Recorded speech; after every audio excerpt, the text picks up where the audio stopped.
Area under the curve है वो बड़ी आसानी से फाइंड कर लेंगे। एरिया अंडर द कर्व, और वो क्या होगी? A1 plus A2 plus A3 plus A4 plus A5। लेकिन एक मसला यहां पे हमें नजर आ रहा है कि इस एरिया जो हमने फाइंड आउट किया है, इसमें ये जो पोर्शन है जिसे मैं हाईलाइट कर रहा हूं, ये जो ब्लू कलर का जो रीजन है और ये जो ब्लू कलर का रीजन है और ये जो ब्लू कलर का रीजन है, ये तो हमारे इस पूरे के पूरे रीजन में आया ही नहीं। और अगर मैं दूसरी तरफ देखूं तो दूसरी तरफ हमारे पास कुछ ऐसा रीजन है जो कि एक्स्ट्रा आ रहा है, जैसे कि ये जो मैं येलो कलर से रिप्रेजेंट कर रहा हूं। तो कहने का मतलब ये हुआ कि अगर हम इसके स्लाइस करेंगे और फाइनाइट स्लाइस करेंगे, पीसीज में इसे डिवाइड करेंगे, तो हमारे पास एरिया तो आ जाएगा, लेकिन वो जो एरिया है वो एक्यूरेट नहीं होगा। तो फिर क्या किया जाए जी? अब हम स्लाइस ही करते हैं, लेकिन कुछ ज्यादा स्लाइस कर लेते हैं। ठीक है, तो जब मैंने ज्यादा स्लाइस किए तो अब देखें कि हमारे पास जो अननोन रीजन है, वो वैल्यू या वो रीजन जो कैलकुलेशन में नहीं आ रहा, वो बहुत कम रह गया है। ठीक है, इसी सीक्वेंस को हम अगर फाइंड कर बढ़ाते जाएं, यहां पे देखें लास्ट वाली एग्जांपल अगर हम देखें तो लास्ट वाले में हमारे पास जो एरर था वो बहुत ज्यादा था। एक्यूरेट एरिया तो तब होगा ना कि ये जो ब्लू वाला पोर्शन है ये इस ओरिजिनल एफ एक एरिया के अंदर ऐड हो, और जो येलो वाला पोर्शन है ये एरिया से इस तो ओवरऑल एरिया से माइनस हो। लेकिन जब हम बात करते हैं अपने इस पार्ट की, जब हमने नंबर ऑफ जो रेक्टेंगल्स हैं वो ज्यादा कर ली, तो अब हमारे पास जो एरिया है कदरे बेहतर आ गया, लेकिन ये एक्यूरेट अभी भी नहीं है। तो फिर इस एक्यूरेशन के लिए क्या किया जाए? एक्यूरेट करने के लिए हम क्या करेंगे कि स्लाइसिस में इसे डिवाइड करेंगे, लेकिन जो स्लाइसिस होंगे वो कितने होंगे? वो इनफाइनाइट। या यूँ समझ लें कि जो डिफरेंस आ रहा है बीच में, यानी कि दो स्लाइस के दरमियान में, वो कितना है? वो d x approaches to zero है। ठीक हो गया। तो इन दैट केस हम ये कह सकते हैं कि ये जो आपके पास एरिया है ये एक्यूरेट एरिया है अंडर द कर्व का।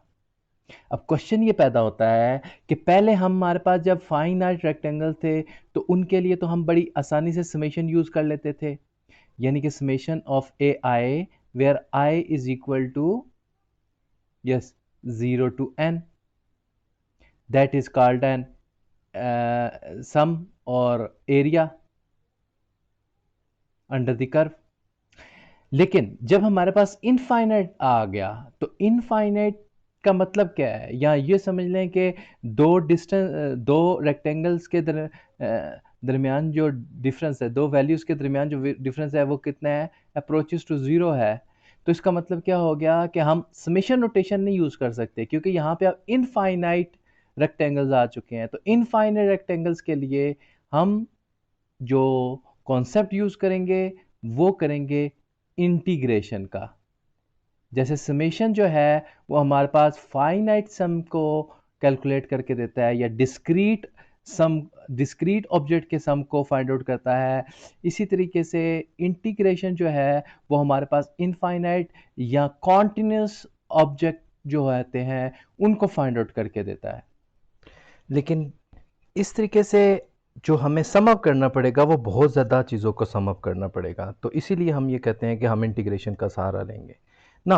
अब इंटीग्रेशन एक्चुअली है क्या, उसके लिए हम एक एग्जांपल सॉल्व करते हैं। What is the integral of 2x की अगर हम बात करें तो हम ये कहते हैं कि integral is also called a anti derivative. Anti derivative के आपके पास एक function f is said to be an antiderivative of f of x if f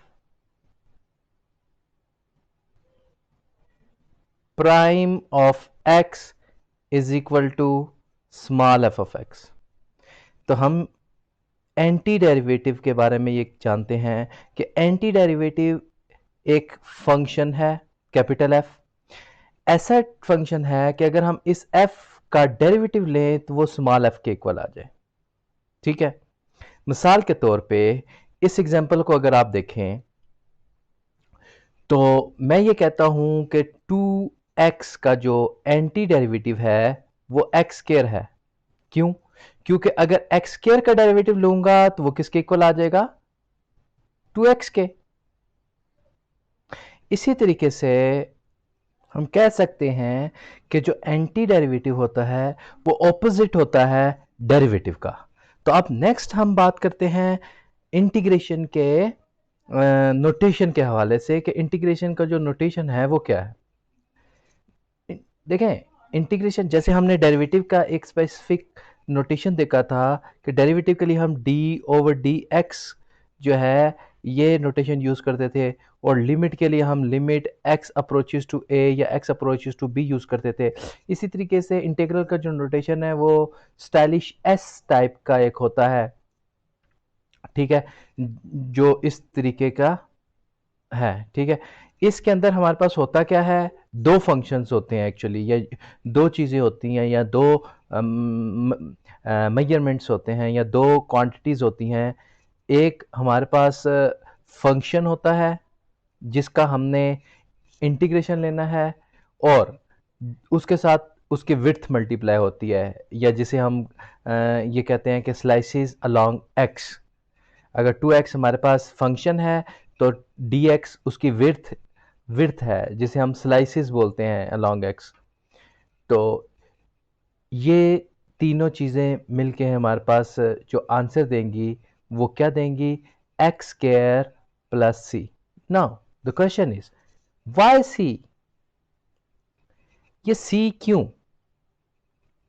इस सी को हम एक्चुअली बोलते हैं कांस्टेंट ऑफ इंटीग्रेशन।